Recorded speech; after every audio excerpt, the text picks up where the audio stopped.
Good afternoon, good morning, good evening, whenever the fuck you're watching this episode. It's the Backyard Blitz brought to you by Backyard Sports. I got Gary Freeze with me. How are you, sir? I'm good, man. How are you? I'm doing so good, man. I mean, what a great way to end the day on news, dude. Uh huh. Yeah, NFC East fans. Good Hey, news to end the day. yeah, Danny Dimes eating up that cap space. just want to make sure. Hold on, I need to bring the mic. God damn, this tea is good.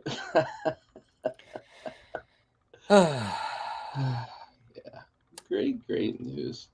Offseason just getting started and lots of news. Yeah, Senior, couldn't have said it better myself, sir. lots of Good to see news. you. Long time no talk.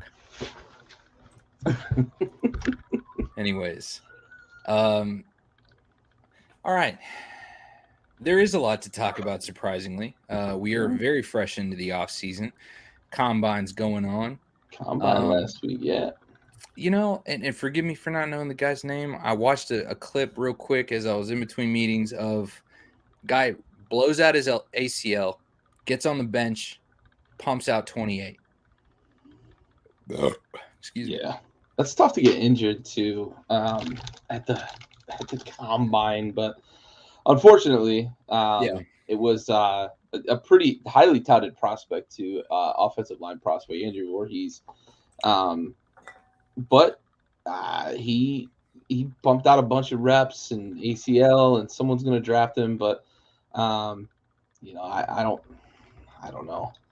I don't know what's going to happen there. You got hurt at an NFL function too, so whose Right. medical staff is he going to see? But it's tough to see, man. But then he, like you said, reps out a fuck ton at 225. So good for him. Good for him recovering. So right now, who is your winner? Let's just jump right into it. So far, scouting combine winners. Yeah, I mean, I've got a couple of universities really that won. Georgia shows off why they're back-to-back national championships. Nolan Smith comes in, runs a 4.340, and Darnell Washington, who was not on really, I don't think anybody's radar as a first-round tight end, shows off all of his freakish athletic talent. He was literally mostly a blocking tight end at Georgia behind Brock Bowers, who was just spectacular. But he goes and makes a catch like OBJ, showing off his athleticism, showing off his size, showing off his length. Runs a 4.640. And we already know how good of a tight end or how good of a blocker he is. He shows off on the sled drill and just smashes it. And then Iowa. Iowa's another one for me. Luke Van Ness and Jack Campbell just came and showcased their ability defensively. Iowa had a terrible offense this past year, which actually led to Kirk Ferentz having a new contract in which they have to score a certain number of points. Never seen a head coach with something like that in their deal, but I think Iowa fans and Iowa, the athletic director is just tired of Kirk Ferentz not being able to field a competent offense there in Iowa. So, but on that note, Jack Campbell comes out, runs a 4.6, runs the third fastest three cone drill. And it was like the 13th fastest since among linebackers since 2005. And third fastest was among all participants, not just linebackers. We're talking wide receivers, corners, all of those positions running the three cone drill. He runs the third fastest across the board as a linebacker. He's a guy who reminds me of like a Luke Kuechly. And then Luke Van Ness, edge rusher, 6'5", real tall, rangy guy, runs a 4.540. So Georgia and Iowa for me really put themselves on the radar, especially the defensive side of the ball. Georgia's showing off why they're back to back, and then Stetson both won the beer pong competition and ran a 4.640. Dude was cooking in the 40. So there's another case in point for Georgia winning the combine. It's crazy how athletic that fucking team is. And Yeah. a surprise of the whole combine was Maryland, who had like the fastest in every fucking event. Like they had 5 guys run 4.340s. How the hell did they not win games last year? Well, listen. Stetson running a 4.640 at a geriatric, as a geriatric is impressive. It really is. For his age. Catch this AARP check at the finish line. Yeah. Yeah. Max Duggan, though, 4.5. Oh, yeah. He was cooking. My man was cooking. Didn't throw very well, though. That's not surprising. Yeah. Overrated. So let's call it. Hey, it was enough to beat us, so I guess I can't talk too much shit. But Bijan Robinson doing his thing. Yeah, unsurprising. He's a fucking animal. Yeah, good Lord. He's gonna do well. I think he's gonna do well. Hold on.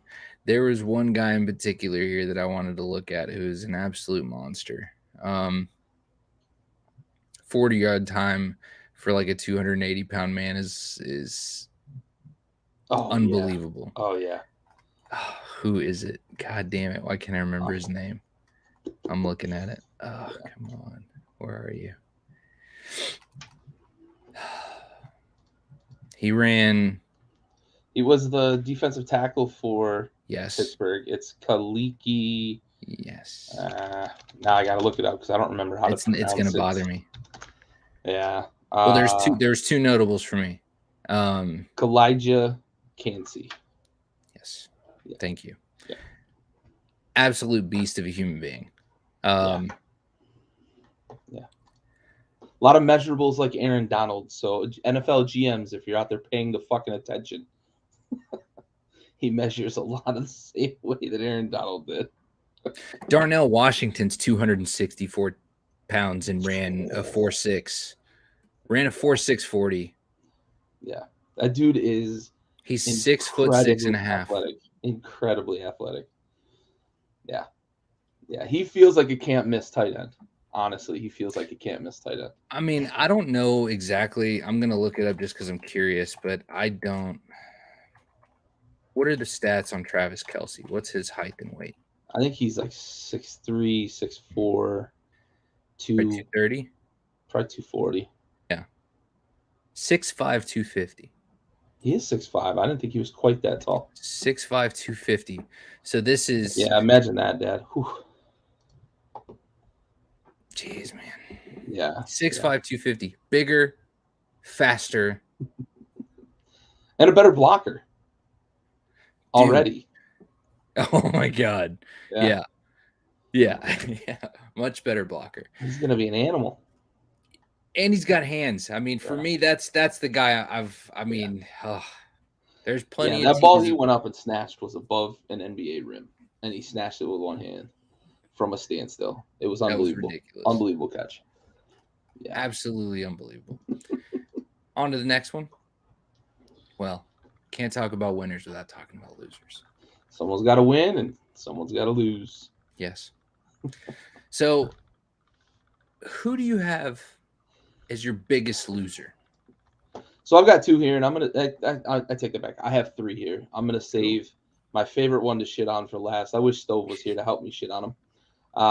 My first loser of the combine was unfortunately Andre Carter from Army. So it looks like he was going to be the first kind of big time prospect to really forego his commitment to the military because he was going to be drafted really high. I thought he would be a first round edge rusher. And my dad and I actually chatted a little bit about him before the combine.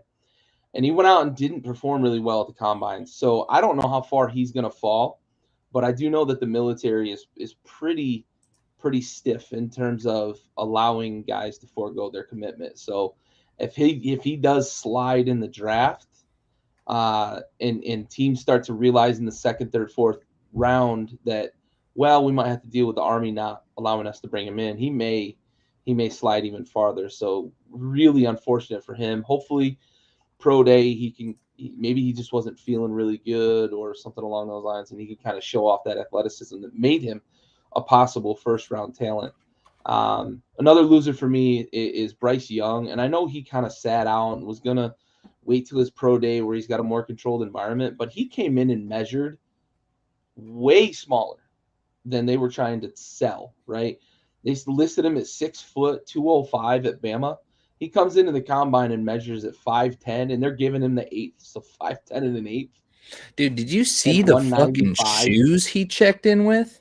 Yeah. I mean, the heel.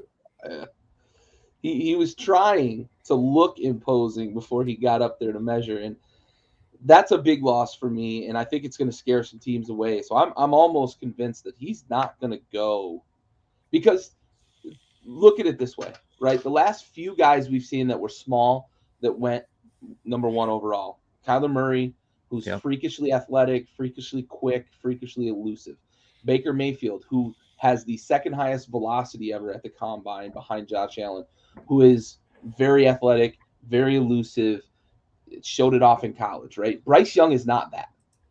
Bryce Young is not a guy that's going to run away from folks. He's not a guy who's going to avoid folks. He is a guy who stands in the pocket and throws. And I wonder if teams are going to worry a little bit about that. One, he didn't show up to throw, and 2, he measured much smaller than they expected. My last loser is somebody who everybody is calling a winner, and I don't get it. I all of the warning signs are there. He's really inaccurate. He makes really poor decisions. He throws a shitty ball, and he is scary athletic. And if he leaves the pocket before he even has a chance. And I don't say that he's the loser, because he's going to go super high. He's probably going to go number 4 to Indianapolis. But the loser is going to be that GM that selects him in the top 5. Anthony Richardson is going to make a loser out of. He's gonna add a GM to the unemployment line, because I watched him play at Florida. I talked about him all the time on Tailgate Trash Talk here with Stove all year last year. He is not Cam Newton. He is not Jalen Hurts. He is not those guys. He is not an NFL quarterback. And to me, we're going to end up seeing him go the same route as a guy like Terrell Pryor, who's going to end up trying to play other positions and try to stay in the league. Just for me, some NFL GM is going to make the mistake and draft Anthony Richardson too high, and it's going to cost them their job in 2025. I really got kind of 2. My initial was going to be Bryce Young, but my second is kind of a toss-up, but I'm going to go with Brandon Joseph, safety for Notre Dame, because this is not a strong safety class, and he was somebody who was expected to do a lot better than he did. He had a 30.5-inch vertical, 9 foot 10-inch broad jump, and ran a 4.6. All of this was relatively underwhelming. He's going to have to really show up on this pro day to kind of bump his stock up, because this is not great. So I expected to see more. Just for reference here, Darnell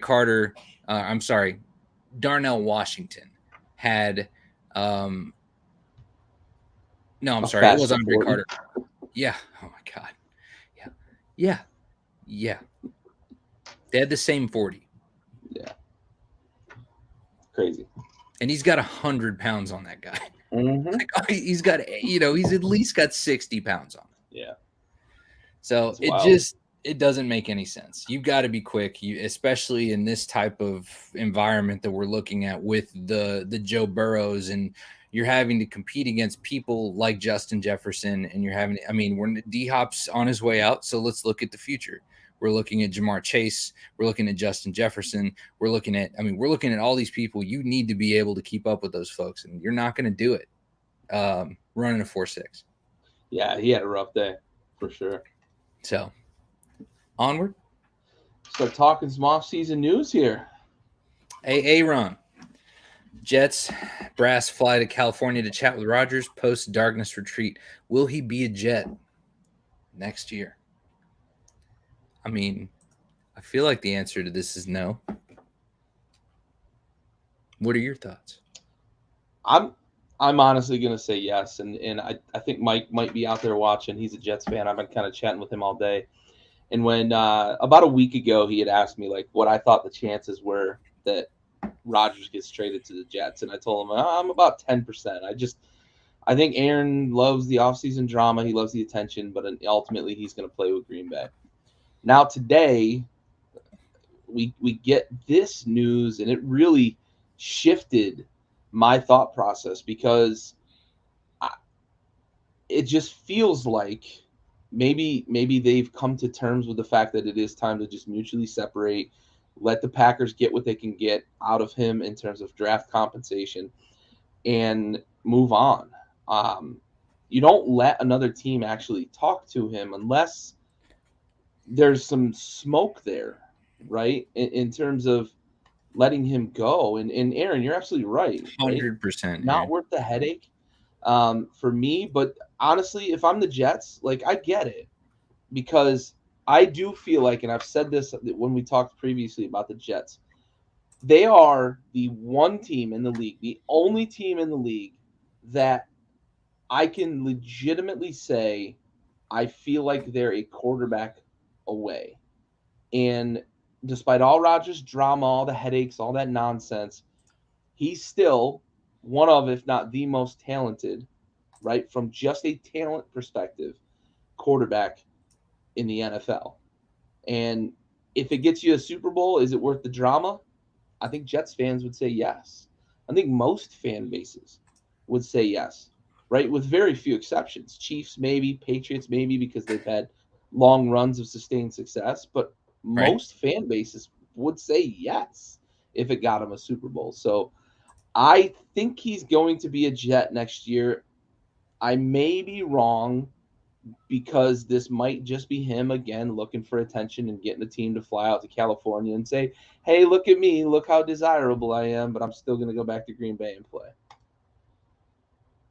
Yeah, that media fucking circus in New York is nuts. Yeah, that's going to be interesting. I mean, I have just always assumed that Green Bay was going to hold on to him as long as he was willing to stay. They've stood by him. I think it's a great move for both of them. I think it's a great move for Green Bay to move on, and I think it's a great move for New York to get what they need to be a properly competitive team when we're talking about more than just the postseason. When we're talking about conference championships, Super Bowls, this is a guy who can get you there, and they very well could be. I don't know that I'm 100% on board with the idea that they're a quarterback away. I definitely think that they're a lot closer than a lot of people give them credit for. So, yeah, I mean, I would love to see this happen. I'm just still under the impression that Green Bay would never. But it feels that way, but brass is flying out. It's saying something. Yeah, maybe. All right, let's tear this Band-Aid off. Yeah. So Daniel Jones gets like the ultimate payday. He gets probably. I'm trying to be realistic. I would say he gets around 20 million more than he probably should have. And I don't feel like that's rude. A year. This guy had no business getting 40 million a year. Does he have business getting a $20 million contract, Gary? I thought the number, honestly, I had 23 in mind, 23, 25. I thought the number would get close to 30 only because of the position he plays. Right. I thought 26, 28, maybe 30 for Daniel Jones. Yeah, maybe Aaron, right? If they don't win right away, he might get fucking impatient. He might go on another fucking ayahuasca retreat. Who knows? Yeah. He might go for 2 weeks this time. Yeah. Dad, I think honestly the window is 2 years, maybe 3, right? If you trade for Rodgers, the window's 2, maybe 3 years, and you're gonna have to deal with every offseason him contemplating retirement. So you better just mentally prepare yourself for that, right? Yeah. I think it's a 2, maybe 3 year window though. That's what I really legitimately think. But so we're looking at Tom Brady window here. Yeah, I think Tom Brady Tampa window, absolutely. Yeah. But yeah, dude, like 4 years, 40 million per, and there's like 35 million in incentives he can earn too. 82 million of it allegedly is guaranteed. I haven't seen that finalized yet, but we're talking a lot of goddamn money for a quarterback who was fucking terrible for 4 years of his career and then had one good year, had a resurgence, and surprise, we're going to give him $160 million. It's fucking crazy. I don't mind it as an NFC East fan, but I thought the number was going to be 26 to 30, and I thought the guaranteed – I honestly thought it was going to be a 2-year deal. I thought it was going to be 2 years, maybe 60 million, maybe as much as 64 million, with like 25 of it guaranteed. I didn't think he was going to get over 50% of it guaranteed. So for me, this is 2 years too long, and it's about $100 million too much. Fair enough. I mean, look, I don't know anybody. I don't know a Giants fan that would agree with this contract. I've seen Giants fans across the board on my Facebook feed. I've got a bunch from back home that are not happy. I don't know a single one that's cool with this. The only one I saw that said anything about like a silver lining was, well, at least they didn't give Saquon a bunch of money. Dude, Dak Prescott has way more supporters, and he got paid way too much, dude. Yeah, for sure. Anyways, Geno Smith, listen, the man didn't write back. Okay? He didn't write back. Until the games mattered. He didn't write back. He gambled on himself. And then, procrastinator in the greatness department. He shows up, has a great season.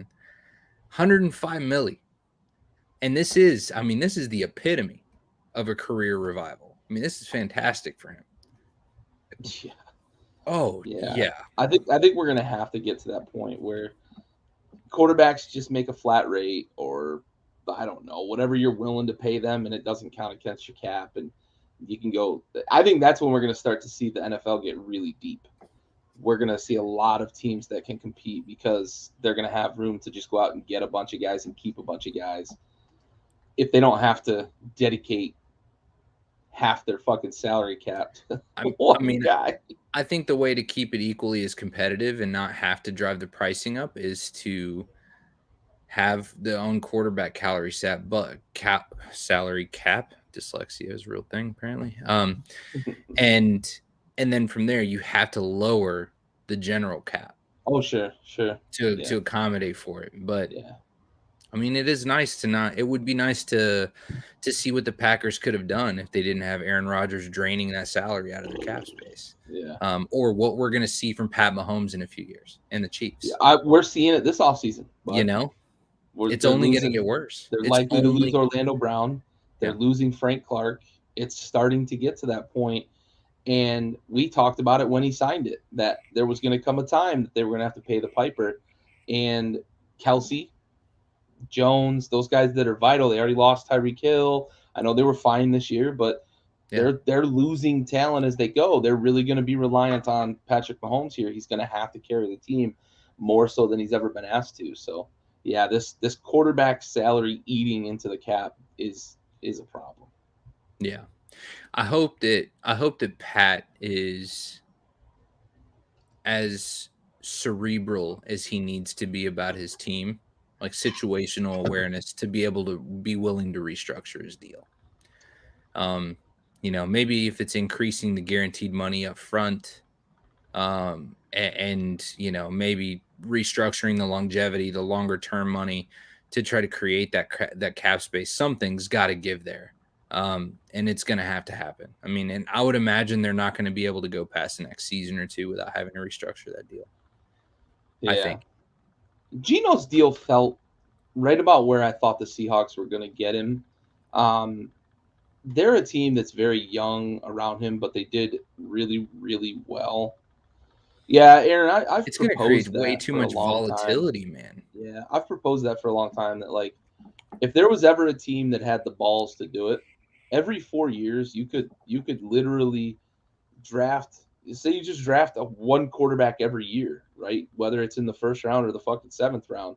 Yeah. You draft a quarterback every year and you groom him to potentially be your backup, to potentially be the guy in waiting, and you play your guy for 4 years. Maybe you pick up that 5th-year option and trade him, right? Trade him, tag him, whatever you want to do. Drop him, let him go, whatever it is.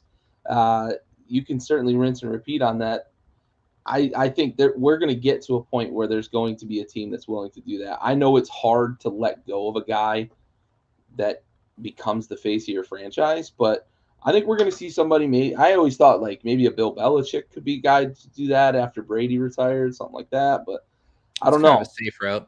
Yeah, but this Geno money feels about where I thought. They're really young. It's team friendly. It's 3 years, 105. They've got a couple of outs in it that they can get out of it if he stinks the place up, becomes the real Geno that we know and love. This year, if he writes back like he did in man, the let NFC this man playoffs. win, dude. Damn. But I've never hated Geno. Felt like about the right money. They're so young; they've got a lot of room to maneuver, and good for him. Good for him securing the bag. I'm giving him a hard time, but good for him. Yeah, I mean, I'd love to see players get paid.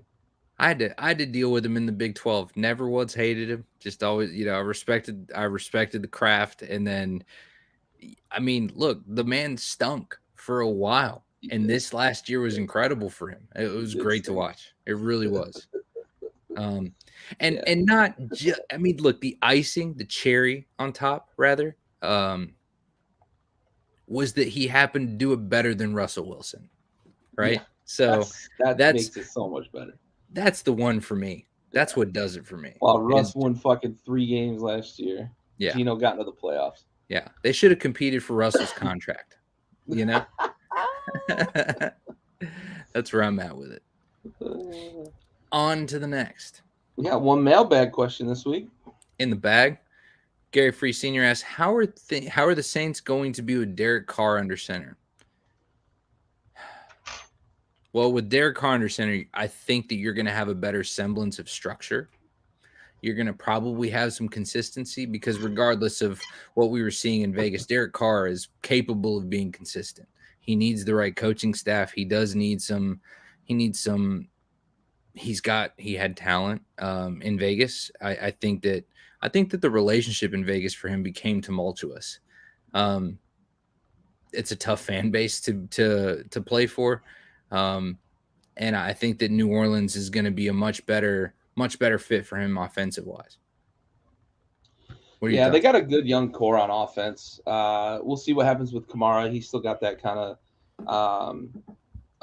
physical altercation, that lawsuit hanging out there. So we'll see if anything comes of that suspension wise. But they've got Olave. Michael Thomas seems like he's excited. He's posted on Twitter that he's excited about Derek Carr, and they've got a better defense than the Raiders ever had. If they can keep that defense together, they are in fucking cap hell. And I was really surprised they even signed Derek Carr. But they got a fairly team-friendly deal with him. Plus, they've got some guys they can maneuver and restructure. And they've got to find a way to get out from under that Taysom Hill fucking whale contract. But, they're going to have to work the cap and try to work their magic. The cap did go up a good number, so they've got some additional room there to play. But I feel like they're going to lose a few, but they're also going to be able to retain a lot on that defensive side of the ball. And Derek Carr makes up for a lot of mistakes by offensive linemen, other players on the team. And, I just think that they've got a better defense than he ever had in Oakland or Vegas. And the NFC South is ripe for the picking right now. Bucks are down with Brady gone. Panthers are down. They're rebuilding. Falcons are rebuilding. So there's an opportunity there for the Saints to really take control of this division and make maybe a sustained run here with Derek Carr. Yeah, 100%. Hundo P. All right. And on to the most important part of our show. Said it before, I'll say it again. We're a veteran-owned podcast, myself and Gary, having served on the same ship in the U.S. Navy, deploying together. And so we dedicate every episode to a fallen service member, and our segment, sponsored by Folds of Honor, that we like to call our Salute to Service.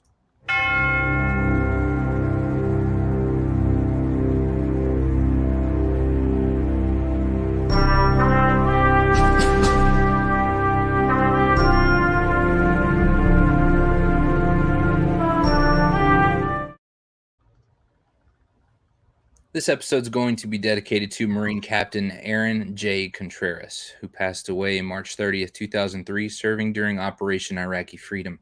He was 31 years old, from Sherwood, Oregon, assigned to Marine Light Attack Helicopter Squadron 169, Marine Aircraft Group 39, Marine Corps Air Station Camp Pendleton, California, and he was killed in a helicopter crash in southern Iraq. Marine Captain Aaron J. Contreras, we have the watch.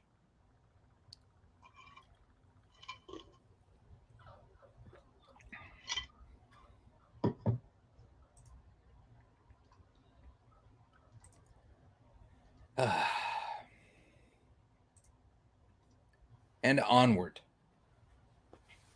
Lamar Jackson gets the non-exclusive tag. I was watching something about this. I was reading a great post from a friend of mine. Mark Cowan's hit the nail on the head here. I mean, what are we doing? What world are we living in where Daniel Jones gets 40 mil and Lamar Jackson is where he is? This is disrespectful. Yeah, and look, I also saw that, right? The response is, he's a former MVP and whatnot, but the response is he's asking for different money, right? And what he's asking the Ravens to pay him is like $200 million fully guaranteed. Deshaun Watson numbers, right? He wants to beat Deshaun Watson's number. And the Ravens just aren't willing to do that. And there's Nor should they. Right. They shouldn't. Very few teams in the NFL, right? Actually, probably only one team in the NFL is willing to do such a thing, and it's the Browns, and it's why they always suck. And it's why Baker Mayfield is run out of town there, because he goes and fucking takes them to the playoffs for the first time in this fucking millennium, and they run his ass out of town. So, like, they get what they deserve, and they are the team that fucking does it. But Jesus, Aaron, good Lord. Hopefully that news doesn't break. Oh, and this just in. Yeah. He is asking for a pretty astronomical number. So right now I would say anybody would you give him Daniel Jones money right now, though? I would give him 4 years, 160, and I probably would fully guarantee it if I was an NFL team. That's because he is a former MVP. But I think what I would just caution people to not just jump to comparing it to Daniel Jones is that the tag is what it is, right? The tag is just, it's a number and it is what it is. He's asking for a lot more. They're willing to pay him, from what I've heard, they're willing to pay him around 40 to 45 million a year, but they don't want to guarantee anywhere near all of it. They want to guarantee like probably 50 to 70%, which is kind of normal in the NFL, right? It's not normal in other sports, but it's normal in the NFL. And that was sort of what I thought we were going to get to, is like 4 or 5 years, and it was going to be either 180 to 220, 225, something like that, for Lamar Jackson. And I just think that he just wants it fully guaranteed, and he's not going to get there. I don't think he's ever going to get there, but he's willing to hold out. He's willing to quit on his teammates last year, right? And that's another thing that maybe teams are cautious about. That he's been nicked up. He also quit on his team, didn't travel with them, didn't have any intentions to play last year, despite being cleared medically to play. And if I'm a fan of another fan base, I don't know that I want that guy coming to my hometown. I'm on the record as saying I don't want Lamar Jackson in Washington. I don't want him. His talent, his athleticism is undeniable, but I don't want a guy that quits on his team, and I don't want a guy that can only throw in a third of the field. I don't want a guy that can't throw outside the fucking hashes. Yeah, I know. I mean, when you're talking about so the non-exclusive tags got a worth of just north of 32 million a year, right? So decent, but again, the big comparison here is that, like, if this is a loss for Lamar Jackson, it's not even I don't even think the Baltimore Ravens haven't done anything wrong. They got away with it. I mean, ultimately, they were able to, look, if Lamar Jackson had went back to them and said, I just want 40 for 4. If you're any NFL franchise right now that needs a quarterback, you're going with that contract. Sure. Yep. I don't disagree. And I think we're going to get there. right? But I think right now the Ravens are saying like, okay, go see what you can get on the open market, Nobody was interested. and we'll see. And yeah, right, because they've got to give up 2 picks. We'll see, right? There's still, I think, what 45 days or something that they still have to negotiate, or Yeah. other teams could come in and negotiate before he either has to sign or he's got to sit out the year. So Right. we still have time, and it'll be curious to see. The Falcons have come out and said it. We're not interested. I thought that might be the destination. Washington is apparently not interested. Houston, it looks like, is not interested. So I don't know who. The Dolphins have come out and said we're not interested either. They were linked for a little while. I don't know who it's going to be.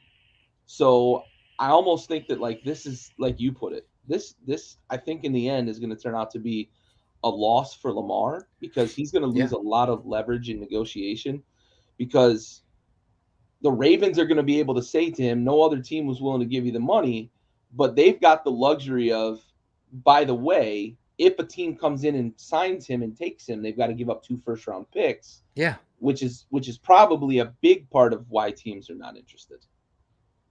Is he worth that much money and 2 picks? Yeah, that's the question, right? I skipped over something from Aaron. Want to go back to it. So game to look forward next year: Saints versus Raiders or Saints versus Broncos.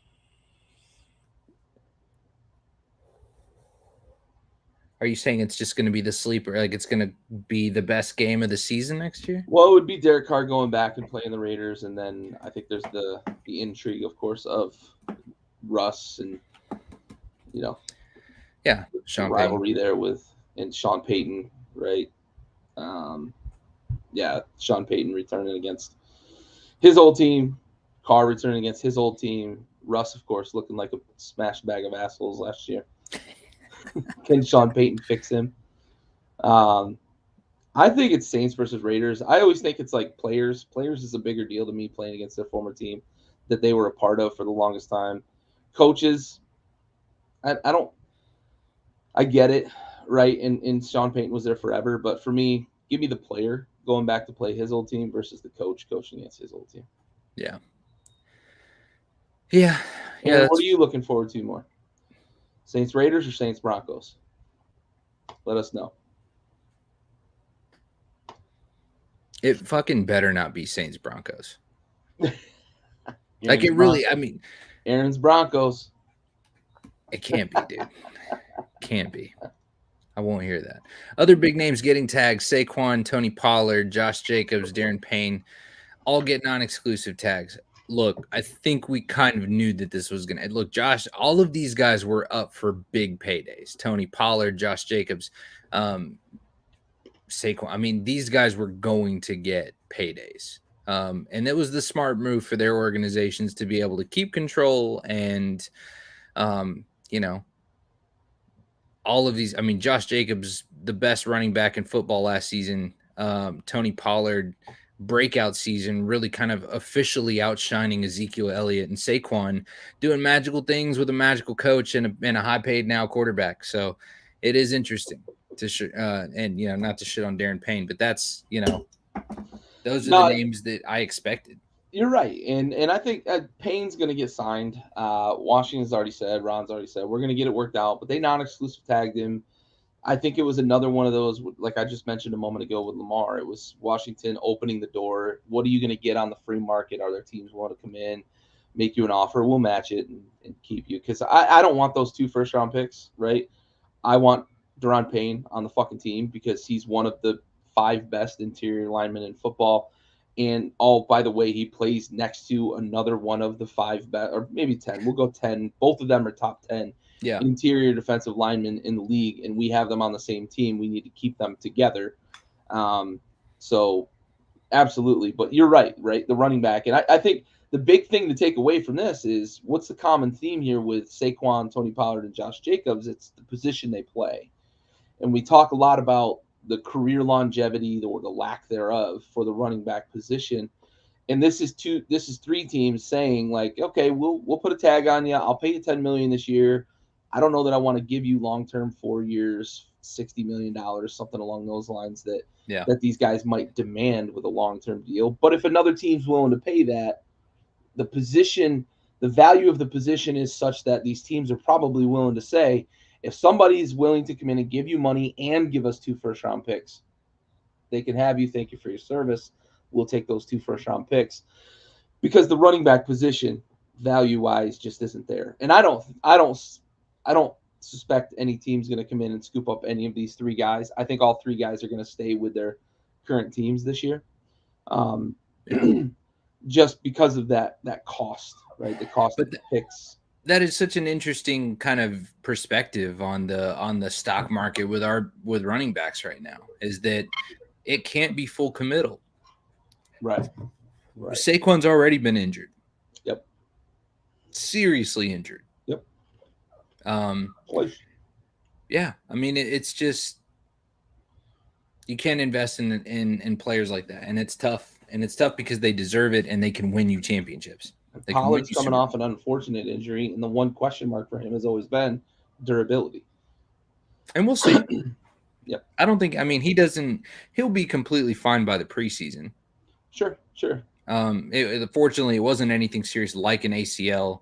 It'll be something he'll recover from a lot quicker than that. But yeah, I mean, and then Josh Jacobs was a monster. How is he going to do without Derek Carr? It's going to depend on who they get, right? Are they going to be able to still threaten teams down the field? For sure. But something else about Josh Saquon. McDaniels willing to go into the season with fucking Jared Stidham? Well, I mean, something to consider too, though, is that, I mean, the type of running back that we're talking about here are always the utility type players. They're the guys who can block. They're big, strong guys. They're also fast. They can cut. They can catch. They can do it all. And this is what we're seeing from all these guys. It's definitely interesting to see. They're not going for the fullback beefy kind of guys. They're going for the utility players, the guys that are versatile and do more than just stand behind the quarterback. Yep, for sure. So, gotta love that. All right, man. I think we did it. That's it. Any closing thoughts? It's been an exciting offseason, and I think over the next week, maybe 2 weeks, we might be getting some news. I think the first domino to fall is going to be where Aaron Rodgers goes. Yeah. Once Aaron Rodgers falls in terms of a domino, I think we're going to see Jimmy G get a contract. We're going to see whether or not teams are willing to make plays for backups. There's a couple of guys out there. There's some veteran free agents. But I think the biggest domino is going to be Rodgers, because we always knew Derek Carr, right? He was gonna be moving and find himself a home. Rodgers, with the possible trade, takes a team off the market, because the Packers are not then going to be on the market. They've got Jordan Love in waiting. So that basically takes a team off the market, and a guy like Jimmy G, who's out there, is going to be another big piece in terms of the So Jimmy G is free and clear as a free agent. Brock Purdy, in my opinion, I respectfully disagree with all of the doctors that have been trying to say that he'll be ready by September. I played the game of baseball where this injury is very common. And I can tell you that guys aren't even throwing full velocity in 6 months. It is 18 months before they are fully recovered, but it is legitimately 9 to 10 to 11 months before they are able to even start letting it go. Yeah. And I just don't think that he's going to be ready. So I think, Aaron, they're going to have less flexibility than they want to, because I think they're going to be pretty fenced in with Trey Lance. Unless they make something work with Jimmy G. Yeah, maybe. I don't see them keeping Jimmy G, though. I just think they're ready to move on. I think Jimmy G's ready to move on. I always thought Jimmy G was going to end up in Vegas. We'll see. If he doesn't end up in Vegas, then maybe the Jets, if the Jets can't get Rodgers. Definitely seems naive that they would be sticking around with the idea that Brock Purdy's going to be the guy. Yeah. Or that he'll be ready. Yeah. I don't know. I just don't see it, and we'll see. Yeah, it looks like there's a typo there. OBJ moving to the Bills. I think they need him. It'd be nice, I think, for Buffalo to get a real true second option. I think Gabe Davis has had some good games, but he's not super consistent, not super reliable. So getting a guy like an OBJ, I think, would be a steadying option opposite of Stephon Diggs. Makes a They don't lot have of a work for the ton, defenses. yeah, for sure, but they don't have a ton of cap, so they'd have to find a way to get creative, I think, with him to get him a deal that doesn't kill the salary cap, but also keeps him happy, Right. and makes it so he's compensated enough to stay happy there in Buffalo. I could see OBJ. I also could see Buffalo spending some draft capital early on a wide receiver because it's a pretty deep class, and the Bills are going to draft late because they made a run in the playoff. You know, they finished high in the standings and won a playoff game. But you know, I think that they could first round, maybe second round, they'll be drafting a guy. I think even if they sign OBJ too, I think they're gonna try to throw a lot of capital at that wide receiver room. I still feel like they should invest in the run game. I just don't think they're willing to. I No, don't think me they're neither. willing to run the ball. Me neither, and I don't understand that. I think they've got options. I like James Cook. Yeah. I think he's a solid running back, but they're not willing to run the ball. And I've heard the rumors that Derrick Henry's linked to Buffalo, that they might be trying to make a trade. Why would you go get Derrick Henry when you're not even willing to run the ball? Right, So, exactly. You would have to redefine your offense completely. Yeah, absolutely. He just doesn't fit that scheme. So just be willing to turn around and stick the ball in the belly of the running back. And let James Cook and Devin Singletary run the ball a little bit. Let him cook. Let him cook. Let him cook.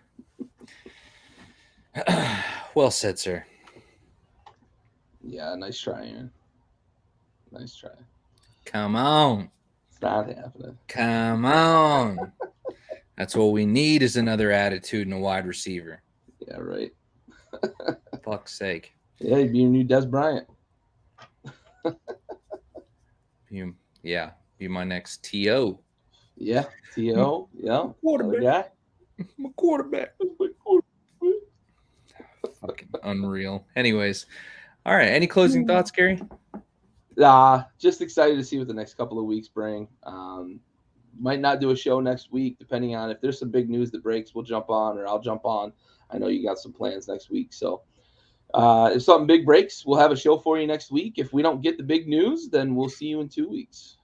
Listen, Ocho never got injured. It's not a bad idea. He lived on McDonald's for like 6 years of his career. Did whatever he wanted and never got injured. Said it was cheaper. Protect that man at all times, okay? At all costs. National treasure. National fucking treasure. Ocho Cinco. Uh-huh. Anyways, from all of us here at Backyard Sports, we appreciate the shit out of you. We will likely see you in 2 weeks. May see you next week if something does pop up. But always good to see you guys. Be sure to follow the channel, Backyard Sports. Check it out down here at the bottom of your screen, facebook.com/Backyard Sports Media, Twitter at Backyard_sports without the O, and Instagram at Backyard Sports Media. We appreciate you guys. As always, we will see you guys in 2 weeks. My name is Raul Herrera. This is Gary Freeze. This is Backyard Blitz, brought to you by Backyard Sports. Fucking out of here.